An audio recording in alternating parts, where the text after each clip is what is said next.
مولانا رضا ثاقب مصطفی صاحب کے آڈیو بیانات کے لیے ثاقب پروڈکشن کو سبسکرائب کریں۔ جزاک اللہ۔ قرآن مجید سے جو آیت نور میں نے آپ کے سامنے تلاوت کرنے کا شرف حاصل کیا، اس میں اللہ تعالیٰ جل شانہ نے ارشاد فرمایا، اے ایمان والو، تمہارے اوپر روزے فرض کر دیے گئے جس طرح تم سے پہلوں پہ فرض کیے گئے تھے تاکہ تمہیں تقوی ملے۔ الصوم فی اللغت الامساک، روزہ لغت میں رک جانے کو کہتے ہیں۔ جب ہوا کے تیز جھکڑ چلتے چلتے رک جاتے تو اہل عرب کہتے سامت الریح، کہ ہوا رک گئی۔ تیز دوڑتا ہوا گھوڑا جب اچانک ٹھہرتا تو وہ کہتے سام الخیل، منہ زور گھوڑا رک گیا۔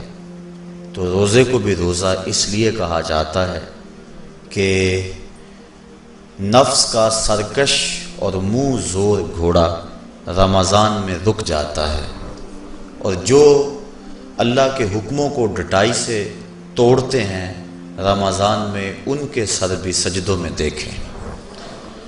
تو اس لیے صوم کو صوم کہا جاتا ہے کہ اس میں انسان گناہوں سے رک جاتا ہے۔ شریعت اسلامیہ میں طلوع فجر ثانی سے غروب آفتاب تک اکل و شرب اور جماع سے قصداً رکے رہنے کو روزہ کہا جاتا ہے۔ روزے کی تاریخ کے حوالے سے علامہ اسماعیل حقی علیہ رحمہ تفسیر روح البیان میں لکھتے ہیں کہ ملک تحمورس ثالث کے دور میں قحط پڑا۔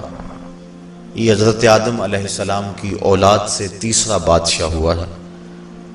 تو اس نے اپنی قوم کو حکم دیا کہ وہ ایک وقت کا کھانا کھائیں اور ایک وقت کا کھانا بچا کر قحط زدہ علاقوں میں بھیجیں تاکہ دکھیوں اور مجبوروں کی مدد ہو سکے۔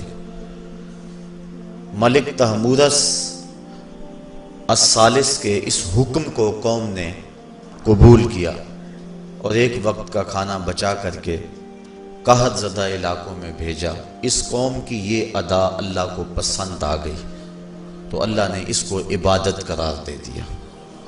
پھر اس کے بعد ہر نبی پر روزہ فرض ہوا۔ کما کتب علی الذین من قبلکم، اس پہ شاہد عادل ہے۔ حضور علیہ السلام فرضیت روزہ سے قبل ایام 20 کے روزے رکھا کرتے تھے۔ ہر ماہ کی 13، 14 اور 15 تاریخ کو قمری تقویم کے حساب سے جو روزے رکھے جاتے ہیں ان کو ایام 20 کے روزے کہا جاتا ہے۔ لیکن اس کے بعد پھر عاشورہ کا روزہ حضور نے معمول بنایا، اور اس کو کسی صورت بھی حضور اور صحابہ ترک نہیں کرتے تھے۔ فصام رسول اللہ وامر بصیامہ، حضور نے خود بھی روزہ رکھا اور صحابہ کو بھی حکم دیا کہ یہ روزہ رکھیں۔ لیکن جب سن 2 ہجری کو واقعہ بدر سے 1 مہینہ قبل 17 شعبان المعظم کو جب روزہ فرض کیا گیا تو پھر حکم دے دیا گیا۔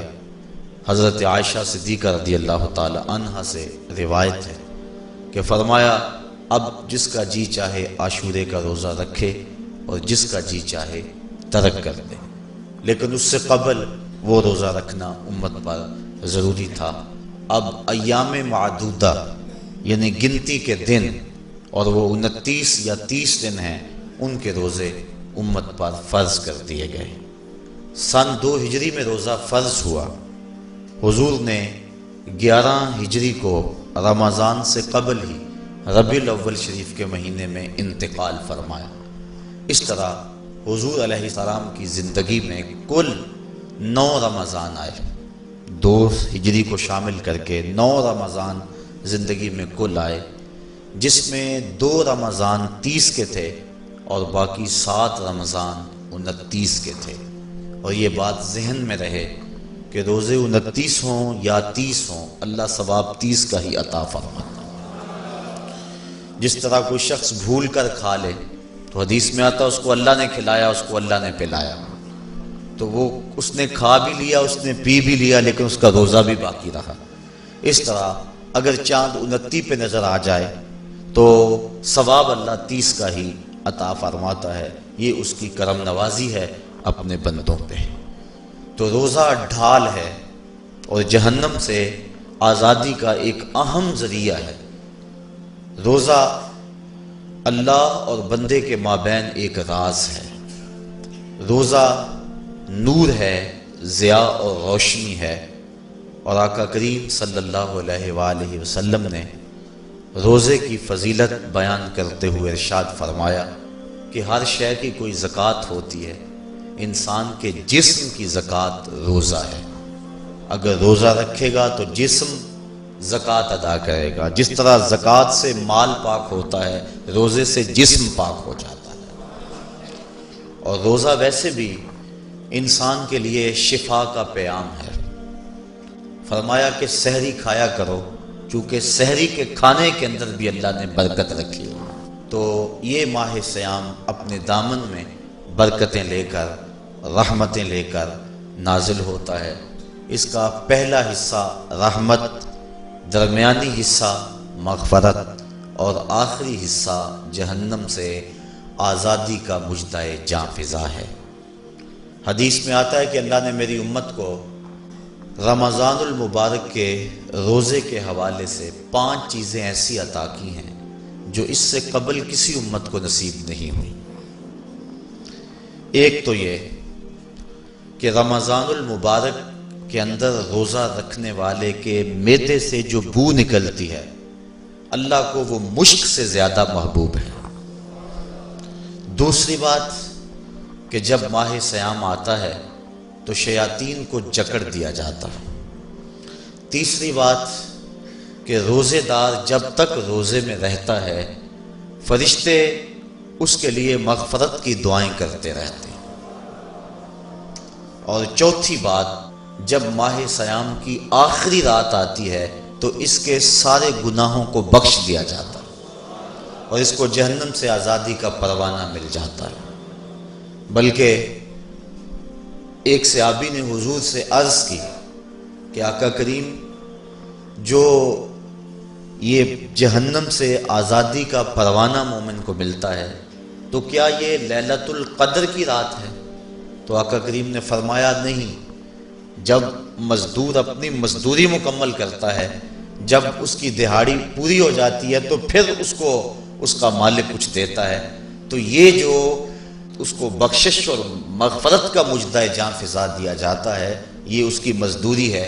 اور فرمایا کہ جو لیلۃ القدر کی برکتیں اس کو حاصل ہوتی ہیں، یہ اس کے علاوہ ہیں۔ اور یہ اللہ تعالیٰ جل شانہ نے خاص کرم نوازی فرمائی بندہ مومن پر کہ اس کو یہ بابرکت رات عطا فرمائی۔ اور 5ویں فضیلت جو اس کو دی گئی، روزہ دار کو اور حضور سے قبل جو امتوں میں لوگ روزے رکھتے تھے، یہ فضیلتیں ان کو نہیں عطا کی گئی۔ جنت کو پورا مومن کے لیے آراستہ و پیراستہ کیا جاتا ہے۔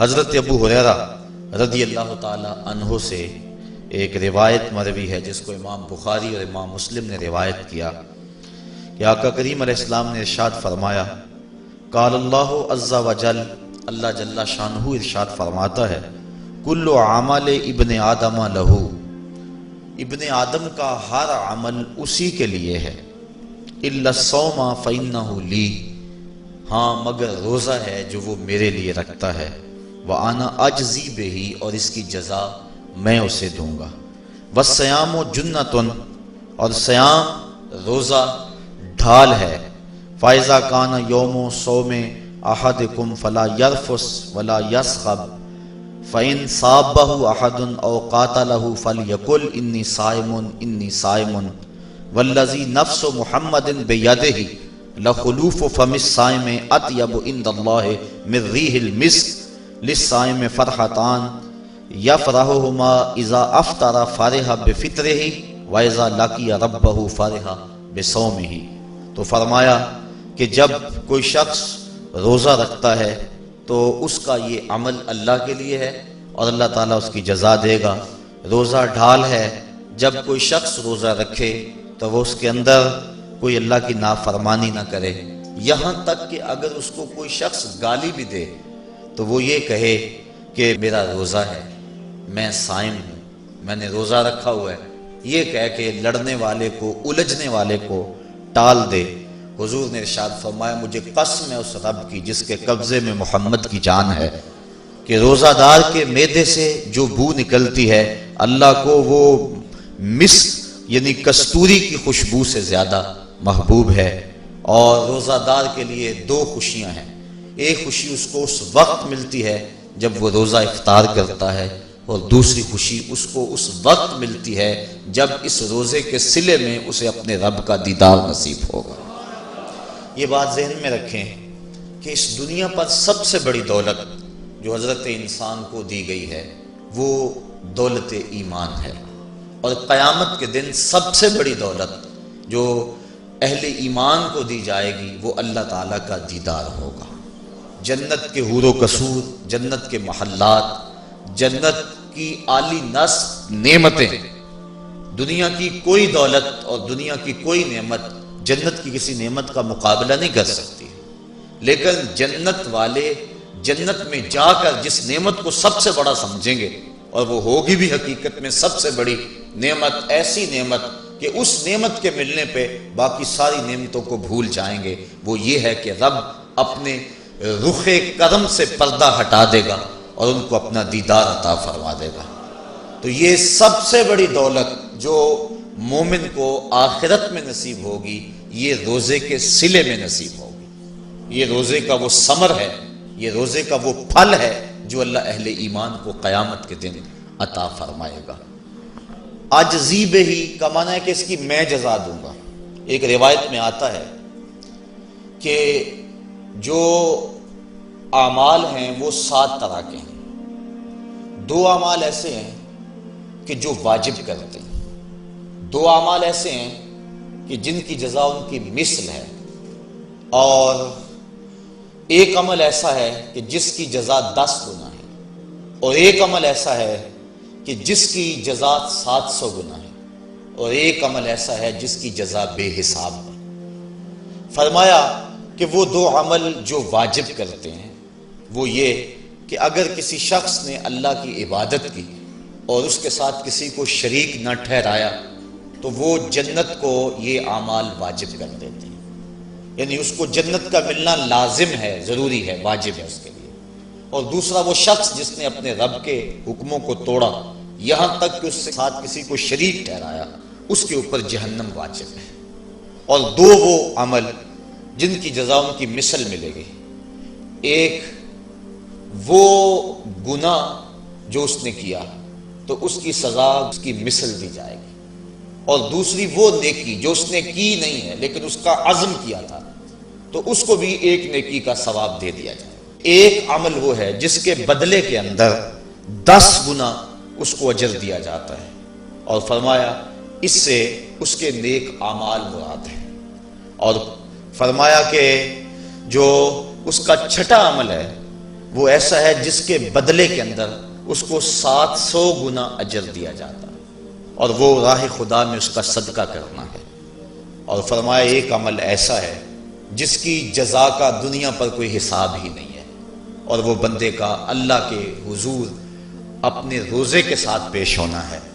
تو روزہ ایک ایسا عمل ہے کہ جس کی جزا کا کوئی حساب ہی نہیں ہے، تو یہ اللہ کے علم میں ہے کہ وہ اپنے بندے کو کتنی اس کی جزا اور کتنا اس کا صلہ عطا فرما دیتا ہے۔ تو یہ اجر ہے نیکی کا۔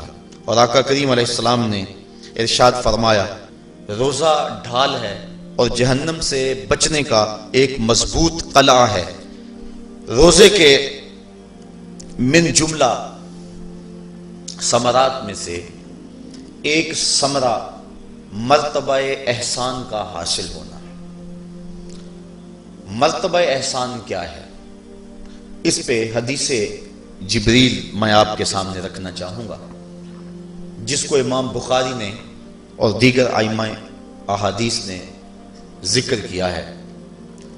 مسجد نبوی کا ماحول تھا، مدینہ شریف کی فضائیں تھیں، صحابہ حضور کی صحبت میں جلوہ فراز تھے، نور بٹ رہا تھا، اجالے اتر رہے تھے، صحابہ کے من روشنی سے مالا مال تھے کہ حضرت عمر فاروق رضی اللہ تعالی عنہ فرماتے ہیں کہ ایک شخص آیا جس کی گھنی سیاہ داڑھی تھی اور اس کا سفید لباس تھا، ہم میں سے اسے کوئی جانتا بھی نہیں تھا، لیکن اپنے وجود کی تر و تازگی کی وجہ سے وہ مسافر بھی دکھائی نہیں دیتا تھا، چونکہ مسافر ہوتا تو آثار سفر اس کے بدن سے ظاہر ہوتے، لگتا تھا جس طرح یہی کسی گلی سے نکل کے آیا ہے، لیکن چونکہ وہ وہاں کا رہنے والا نہیں تھا، ہم میں سے اسے کوئی پہچانتا بھی نہیں تھا۔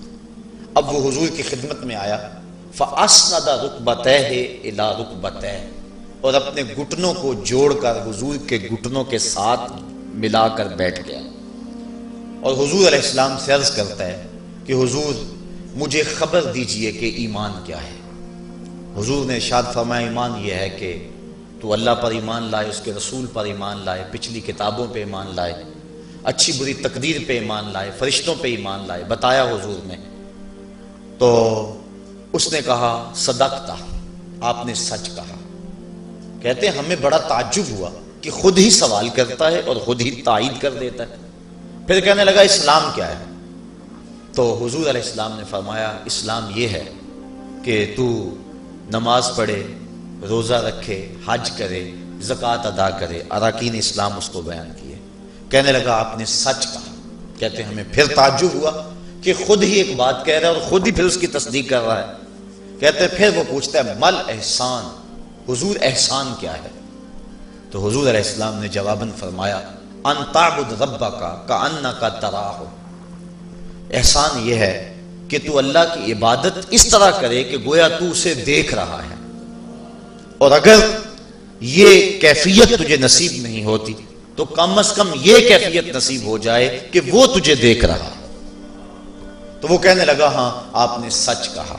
پھر اس کے بعد اس نے قیامت کی کچھ نشانیوں کے بارے میں سوال کیا، تو حضور علیہ السلام نے جواب مرحمت فرمائے۔ جب وہ شخص اٹھ کے چلا گیا تو حضور نے فرمایا عمر جانتے تھے یہ شخص کون ہے؟ کہا اللہ و رسولہ عالم، اللہ اس کا رسول خوب جانتا ہے۔ فرمایا ھذا جبریل، یہ جبریل امین تھا اور تمہیں تمہارا سکھانے کے لیے آیا تھا۔ جبریل نے جب امت کو دین سکھایا تو سب سے پہلے یہ بات سکھائی کہ حضور کی چوکھٹ میں بیٹھنے کا ادب کیا ہے۔ دونوں گھٹنے بچھا کر وہ اس طرح حضور کی چوکھٹ میں ادب کے ساتھ بیٹھا، اور اس کے بعد حضور سے اس نے سوالات کیے۔ تو فرمایا یہ جبریل امین تھے جو تمہیں تمہارا دین سکھانے کے لیے آئے تھے۔ تو جبریل امین نے جو دین سکھایا، جو چیزیں پوچھی وہ تین چیزیں تھیں، ایمان کیا ہے، اسلام کیا ہے اور احسان کیا ہے۔ تو احسان تیسری چیز ہے جس کو ہم اپنی زبان کے اندر تصوف کہتے ہیں، جس کو ہم طریقت کا نام دیتے ہیں۔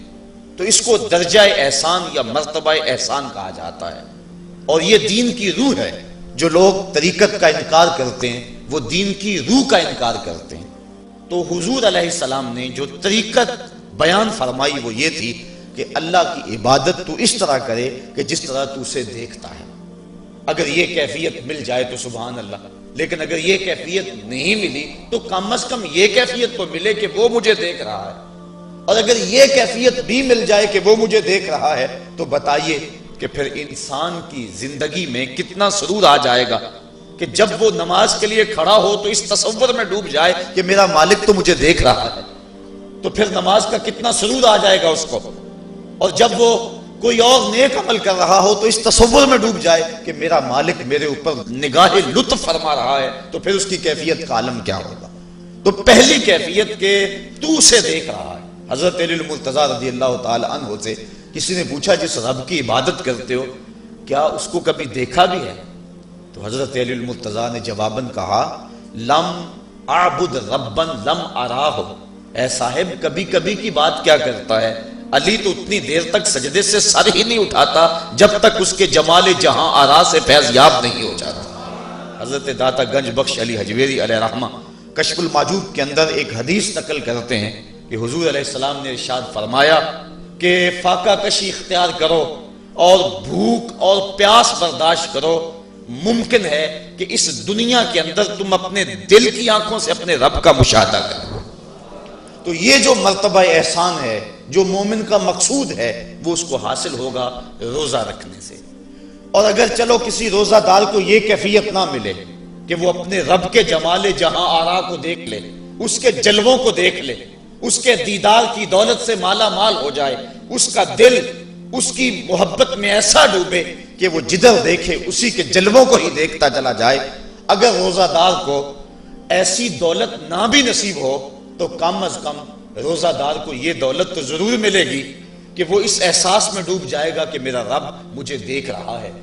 گناہگار سے گناہگار شخص بھی کڑکتی ہوئی دوپہر میں ٹھنڈا پانی دستیاب ہونے کے باوجود ایک گھونٹ بھی حلق سے نیچے نہیں اتارتا، کیوں؟ اس لیے کہ میرا مالک تو مجھے دیکھ رہا ہے۔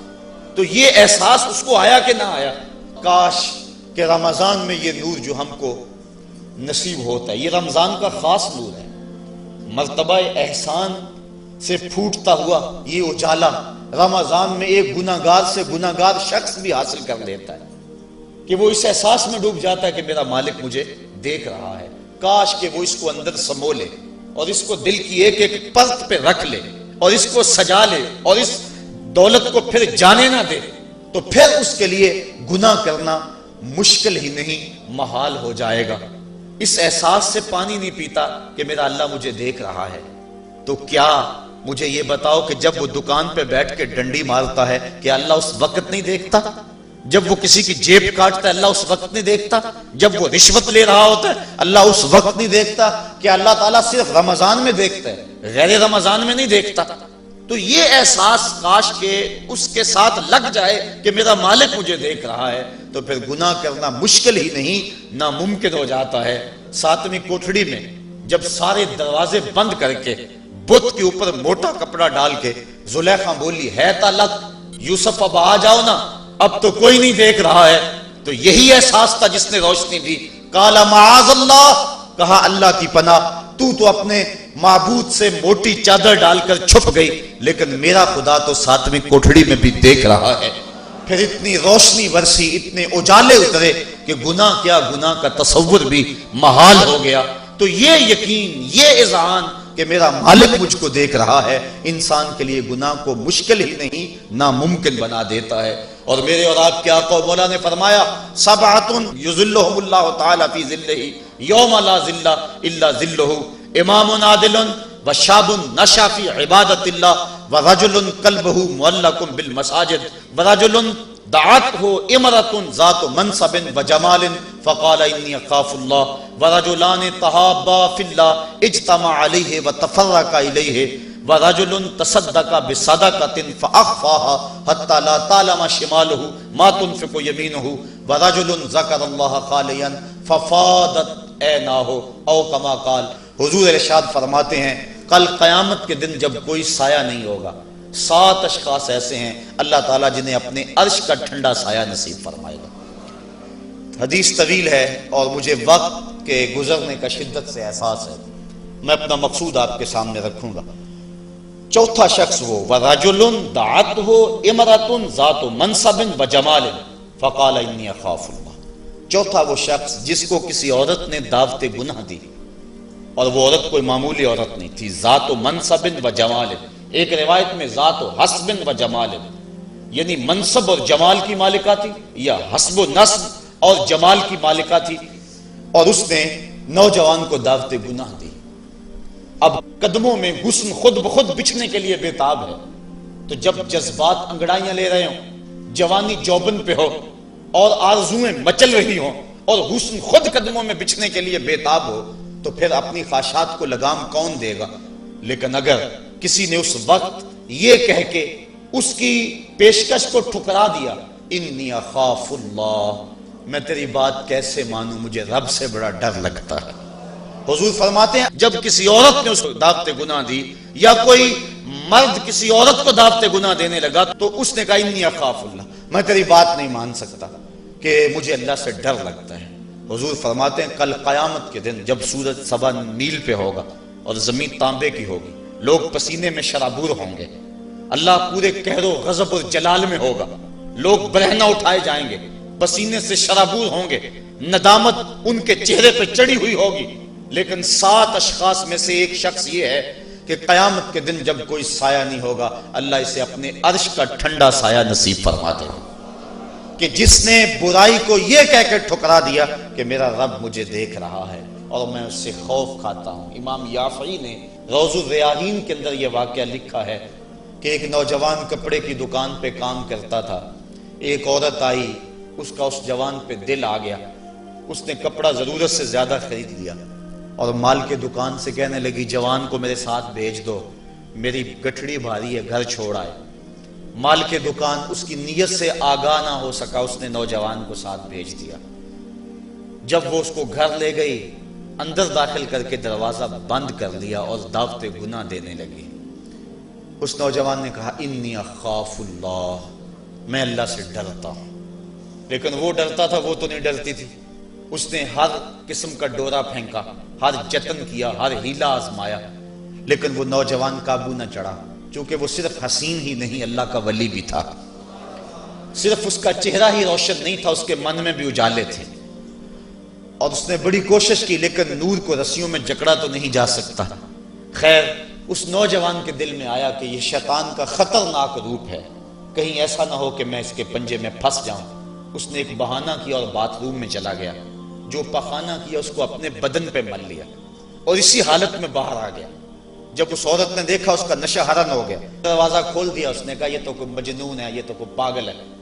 اس نے دل ہی دل میں اللہ کا شکر ادا کیا کہ میرا بدن گندا ہو گیا، میرا من تو ستھرا رہا۔ کائنات کا سب سے حسین چہرہ وہ ہے جو جنسی کالک سے محفوظ ہو۔ تو وہ باہر گیا اور باہر ایک چشمہ ابل رہا تھا، وہاں جا کے اس نے غسل کیا۔ امام یافعی لکھتے ہیں جب تک وہ زندہ رہا اس کے جسم سے مشک و عنبر کی خوشبو آیا کرتی تھی، اور جب وہ مر گیا لوگوں نے اس کو دفن کر دیا، یہ خوشبو اس کی قبر کی مٹی سے بھی آیا کرتی تھی۔ تو جو اللہ سے ڈرا کہ میرا مالک مجھے دیکھ رہا ہے، تو اللہ تعالیٰ اس کی کیسی ناز برداریاں فرماتا ہے، اس کے اوپر کتنے کرم اس کے اترتے ہیں۔ تو کہا کہ وہ شخص جس نے اللہ سے ڈر کر گناہ کو چھوڑا، کل قیامت کے دن جب کوئی سایہ نہیں ہوگا، اللہ اسے اپنے عرش کا ٹھنڈا سایہ نصیب فرما دے گا۔ تو یہ رمضان کا فیض ہے کہ انسان بے شمار گناہوں کے باوجود بھی تڑپتی کڑکتی دوپہر کے اندر بھی ٹھنڈا پانی اپنے منہ کے قریب بھی نہیں لاتا، وضو کرتے ہوئے بھی احتیاط کرتا ہے، غسل کرتے ہوئے بھی احتیاط کرتا ہے کہ کوئی قطرہ حلق سے نیچے اتر نہ جائے، اس احساس میں کہ میرا رب مجھے دیکھ رہا ہے۔ یار روزے کا اور کیا ثمرہ چاہیے کہ وہ جو دولت صوفیاء نے زندگیاں کھپا دی، جس دولت کو حاصل کرنے کے لیے، مرتبہ احسان کو پانے کے لیے روزے دار نے سحری کھائی، ابھی جو ہے وہ سحری کا وقت ختم ہوا تھا کہ یہ احساس اس کے ساتھ لگ گیا، اور وہ تنہائی کے اندر بھی اللہ سے ڈرتا ہے اور کھانے پینے سے باز رہتا ہے، اس تصور کے ساتھ کہ میرا مالک مجھے دیکھ رہا ہے۔ روزے کا ایک ثمر اور ایک پھل یہ ہے کہ بندے کو تقوی کا نور نصیب ہوتا ہے، اور اللہ تعالیٰ نے یہاں قرآن مجید کے اندر جہاں روزے کی فرضیت کا ارشاد فرمایا، وہاں ساتھ یہ بات فرمائی کہ اس لیے تمہارے اوپر روزہ فرض کیا گیا ہے تاکہ تم متقی بن جاؤ۔ یہ مقصد روزہ ہے، اللہ یہ چاہتا ہے، ورنہ اس کو کیا ضرورت ہے کہ بندے کو بھوکا اور پیاسا رکھے، وہ تو چاہتا ہے کہ یہ برائیوں سے باز آ جائے۔ بلکہ بخاری شریف کی حدیث ہے، حضور علیہ السلام نے ارشاد فرمایا من لم یدع قول الزور والعمل به فلیس للہ حاجۃ فی ان یدع طعامہ وشرابہ، جو شخص جھوٹ اور جھوٹے کام نہیں چھوڑتا، اللہ کو اس کے بھوکا اور پیاسا رہنے کی کوئی ضرورت نہیں ہے۔ اللہ نہیں چاہتا کہ وہ بھوک اور پیاس کی مشقت گوارا کرے، اس کا تو مقصود یہ ہے کہ اس کے دل کے اندر اس کی خشیت پیدا ہو جائے، اسی لیے اس نے روزہ ہمارے اوپر فرض کیا ہے، ورنہ وہ کیسے چاہتا ہے کہ میرا بندہ بھوکا رہے؟ ایک ماں نہیں چاہتی کہ میرا بیٹا بھوکا رہے، اور جو 70 ماؤں سے زیادہ پیار کرتا ہے اس نے کیسے چاہ لیا کہ میرا بندہ بھوکا رہے؟ ماں کے پیار کو دنیا کے کسی ترازو پہ نہیں تولا جا سکتا، اور جو مالک ہے ماں کو اتنا پیار بیٹے سے کس لیے ہے؟ اس لیے کہ اس نے بیٹے کو جنم دیا. جس نے جنم دیا اس کو اتنا پیار ہے تو جس نے تخلیق کیا اس کو کتنا پیار ہوگا. تو ماں نہیں چاہتی میرا بیٹا بھوکا رہے تو مالک نے کیسے چاہ لیا, چلو آؤ پھر ماں کی گود میں آ جائے. ماں بیٹے کی آنکھ میں ایک آنسو بھی گوارا نہیں کرتی تھی. بیٹا ہو گیا بیمار, ماں لے گی ڈاکٹر کے پاس, اس نے جو دوا تجویز کی وہ کڑوی تھی, ماں نے زبردستی لٹا لیا. بیٹا پیتا نہیں, ماں نے منہ کھولا اور کڑوے سیرپ کے قطرے اس کے حلق میں ٹپکا رہی ہے. بچہ چیختا ہے لیکن جوں وہ سیرپ کے قطرے حلق سے نیچے اترتے چلے جاتے ہیں, ماں کو قرار آتا جاتا ہے, اس کو طمانینت ملتی جاتی ہے. ماں کیا صفاق ہو گئی؟ نہیں. اس کا پیار چھن گیا؟ نہیں. اس کی ممتا رخصت ہو گئی؟ نہیں. وہ تو بیٹے کی آنکھ میں ایک آنسو بھی گوارا نہیں کرتی تھی, اور اب تڑپتا ہوا بیٹا, لیکن ماں کے چہرے پہ طمانینت کا نور ہے. اصل بات یہ ہے کہ ماں جانتی ہے, بیٹا نہیں جانتا. ماں جانتی ہے چند لمحوں کی تکلیف ہے, نتیجہ شفا کی صورت میں برآمد ہوگا. اس لیے ماں کی نظر اس تڑپنے پہ نہیں ہے, ماں کی نظر اس نتیجے پہ ہے. مالک جو 70 ماؤں سے زیادہ پیار کرتا ہے وہ بھی نہیں چاہتا کہ میرا بندہ بھوکا اور پیاسا رہے, لیکن مالک کہتا ہے اس کے باوجود تو بھوکا اور پیاسا رہے گا. کیوں؟ لعلکم تتقون, میرے بندے تجھے تقوی کی بہاریں نصیب ہوں گی, تیرے من کو روشنی اور تیرے من کو اجالا نصیب ہو جائے گا. تو یہ تقوی نصیب ہوتا ہے روزے سے. چونکہ یہ بات ذہن میں رکھیں, ہمارے 2 دشمن ہیں جو ہمیں نیکی کے راستے سے روک رہے ہیں. بات لمبی ہو رہی ہے, اختصار کر رہا ہوں. ہمارے 2 دشمن ہیں جو ہر وقت ہمارے ساتھ لگے ہوئے, ایک شیطان اور دوسرا نفس. جو شیطان ہے وہ بڑا دشمن ہے یا نفس بڑا دشمن ہے؟ تو آپ اس بات پہ کسی دلیل کی ضرورت نہیں, آپ سب کہہ رہے ہیں کہ نفس. اور سادی سی بات ہے کہ شیطان آدمی کو بہکاتا ہے, لیکن شیطان جب خود بہکا, اس نے انکار سجدہ کیا, اس وقت کوئی دوسرا شیطان تو تھا نہیں. تو شیطان کو شیطان بنانے والا نفس ہے. تو یہ نفس شیطان سے بھی بڑا دشمن ہے. اکیلی جان 2 دشمنوں کے نرغے میں, لیکن جب ماہ سیام آیا, سلسلۃ الشیاطین, حدیث میں آتا ہے شیاطین جکڑ دیے گئے. 2 دشمنوں میں ایک دشمن ہمارے جکڑ دیے گئے. اب ایک دشمن ہمارا باقی ہے, نفس. اب نفس کا مقابلہ کر لیں گے تو شیطان چھٹ کر ہمارا کچھ نہیں کر سکے گا. لیکن اگر ہم نے اس موسم کے اندر اپنے نفس کا مقابلہ نہ کیا تو پھر ہم جو ہے وہ اس نفس کی شامت سے شیطان کے ہتھے بھی چڑھ جائیں گے. اب نفس کی تربیت کیسے کریں؟ اس کی تربیت بھی روزے سے ہوتی ہے. آپ کہیں گے وہ کیسے؟ تو شیخ فرید الدین عطار کا قول سناتا ہوں. شیخ فرید الدین عطار کون شخص ہے؟ کسی معمولی شخص کا نام شیخ فرید الدین عطار نہیں ہے. علامہ اقبال کے روحانی پیشوا, جن کو وہ مرشد رومی کہتے ہیں اور اپنے آپ کو مرید ہندی کہتے ہیں. اور یہ بات ذہن میں رکھیں کہ اقبال نے رومی کو ویسے پیر نہیں مان لیا, بڑا چن کے پیر تلاش کیا اقبال نے. بلکہ جب پیر 2 ہوں اور دونوں ہی بڑے قابل ہوں اور مرید کے لیے مصیبت بن جائے کہ ادھر جاؤں کدھر جاؤں, امتحان تو اس وقت ہوتا ہے. اب اقبال کے لیے جو ہے وہ 2 چیزیں تھیں, ایک راضی اور ایک رومی. اقبال کہتا تھا میں رومی کو پیر مانوں یا راضی کو پیر مانوں, چونکہ راضی استدلال کا شہنشاہ ہے اور اقبال فلسفے کا امام ہے. فلسفی کا مزاج یہی چاہتا ہے کہ جو استدلال کا بادشاہ ہو اس کو اپنا شیخ مانا جائے, لیکن جو رومی ہے وہ دل کا شہنشاہ ہے. اقبال شاعر ہے اور اقبال کا مزاج تھا کہ جو میرے دل کا بھی امام ہو وہی میرا شیخ ہو اور وہی میری رہبری کرے. تو اقبال جو ہے وہ الجھا رہا اس معاملے میں, کیا کروں؟ وہ خود کہتا ہے اسی کشمکش میں گزری میری زندگی کی راتیں, کبھی سوز و ساز رومی کبھی پیچ و تاب راضی. کبھی رومی کا سوز و ساز مجھے پسند آتا تھا, کبھی راضی کا جو ہے وہ مجھے پیچ و تاب پسند آتا تھا. پھر اقبال نے زندگی کی کئی بہاریں مرشد کے انتخاب کے اندر گزار دیں کہ میں رومی کے ہاتھ پہ بیعت کروں یا راضی کے ہاتھ پہ بیعت کروں. پھر ایک وقت آیا کہ اقبال نے خود کہا نئے مہرہ باقی ہے نئے مہرہ بازی, جیتا ہے رومی ہارا ہے راضی. وہ کہتا ہے رومی جیت گیا اور راضی ہار گیا. پھر اس نے رومی کو اپنا شیخ اور مقتدا مانا. اقبال جس کو اپنا مقتدا مانتا ہے, جس کو اپنا امام مانتا ہے, اب اس رومی کی سنیے. وہ کہتے ہیں ہفت شہر عشق را عطار گشت ما ہنوز اندر خمیں یک کوچام. عشق کے 7 شہر حضرت شیخ فرید الدین عطار گھوم چکے ہیں, ہم پہلے شہر کی پہلی گلی کے کونے پہ کھڑے ہیں. یہ رومی کہہ رہے ہیں جس کو اقبال نے بڑی چھان پھٹک کے بعد اپنا پیر مانا ہے, وہ فرید الدین عطار جو معرفت کا امام ہے اور اللہ کے رازوں کا امین ہے۔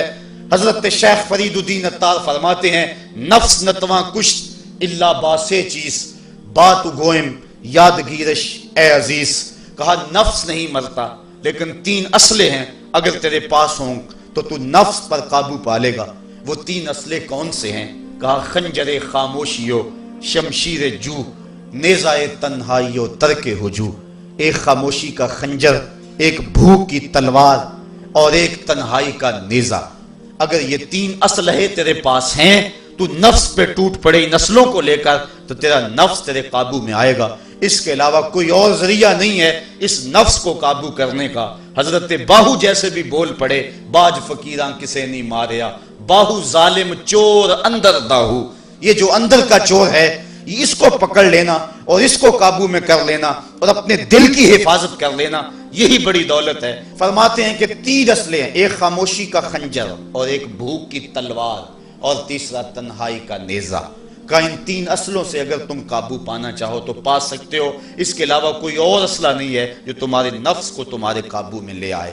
تو پھر بھوک کی تلوار ایسا اسلحہ ہے جو نفس کا سر کاٹ دیتی ہے۔ اور میرے اور آپ کے آقا و مولا قلب و دل و نگاہ کے مرشد اولین حضور نبی رحمت صلی اللہ علیہ وسلم نے فرمایا یا معاشر الشباب من یستطع منکم الباء فلیتزوج فإنه اغض للبصر واحسن للفرج فمن لم یستطع فعلیہ بالصوم فإنه له وجاء۔